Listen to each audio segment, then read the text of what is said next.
that? Yes, sir. And you recall how much the financing was, the export-import bank was responsible for that deal? We financed about $3 billion. $3 billion. That sounds like a lot of money. Is that a big amount of financing for the export? That's a very large amount. Is it the largest in the bank's history? No, it is not. Was it the largest in the bank's history at that time? I believe it was up to that. According to media reports, it was the largest deal in history in 75 years and up to 2010. So what you're saying is done a bigger deal since then. Were there problems with the deal? Any problems with that arrangement? This is a large project in the range of $20 billion project. It's proceeding.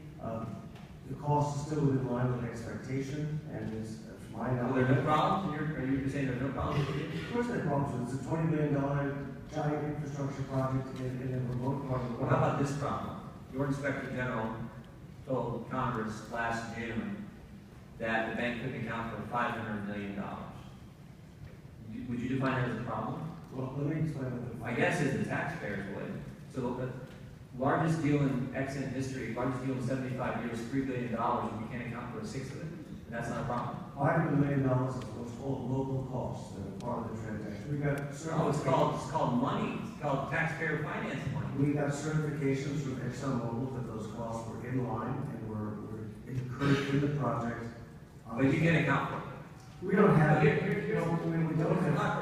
I got 3 more minutes. So look, we learned, as I said in the opening statement, we learned that an employee was indicted 2 weeks ago. Last week he pled guilty. We learned of 31 open fraud investigations that both Inspector General and the Justice Department are looking into. We learned that last hearing that there may be more indictments coming in both the Gutierrez case and those open fraud investigations. And today, the committee now, I bet many members are just learning for the first time that the largest deal in Exxon history, $3 billion deal, the Exxon Bank can account for 1/6 of that, can account for $500 million of taxpayer-backed money, right?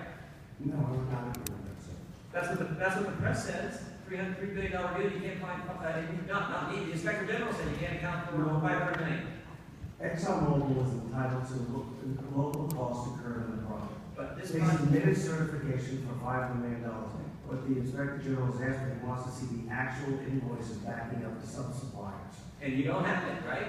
We now require it at that time because we rely on the certification of 45 companies. The point is, Inspector General said you can't account for it. We can account. 1/6 of the deal. The fact is that Mr. Hochberg, I got a minute and 50 seconds. Let me say this. It gets worse. Before you approved the $3 billion deal, the largest in the bank's history, before you lost 1/6 of the money or can't account for 1/6 of the money, before you can't account for $500 million of taxpayer money, you had 4 employees, as they considered whether to approve the deal for ExxonMobil, had their travel expenses paid for by ExxonMobil. Isn't that correct, Mr. Hochberg? due diligence trips are paid for by the project sponsor. They don't come out of taxpayer money. So they're paid. Okay, well that's a nice way of saying it. I think the taxpayers would say the potential recipient of taxpayer-backed financing is paying for the travel of the very people who are going to decide whether they get taxpayer-backed financing.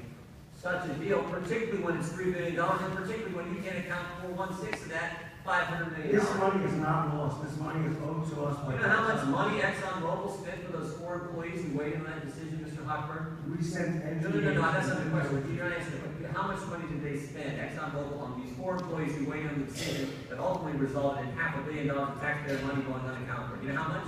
The decision is made by the board of directors. I'll tell you, the press says, Bloomberg says $97,367 for 4 employees. Now, that's about over $24,000 per employee. So guess where they went? You know where they went, Mr. Hochberg? Oh, and also London and Tokyo and the South Pacific, paid vacations by the entity getting $3 billion, and you all can't account for 1/6 of that money. And yet you think we should just automatically reauthorize this bank with people indicted, people who pled guilty, and 31 open fraud investigations? Chairman, I yield back my last 2 seconds.